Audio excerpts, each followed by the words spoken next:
परंतु यंदा पाऊस लेट आहे, कमी आहे.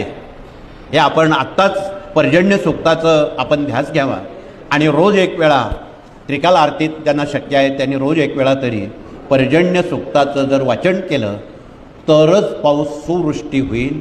अन्यथा अनावृष्टी अतिवृष्टी ही शेतीला कुणालाही परवडणारी नाही.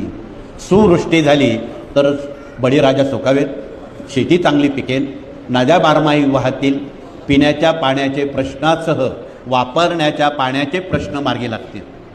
म्हणून नद्या स्वच्छता अभियान या कार्यानं हाती घेतलेलं आहे. ते 17 मे ते 25 मे या काळात प्रत्येक गावची नदी आपणाला साफसफाई करायची आहे.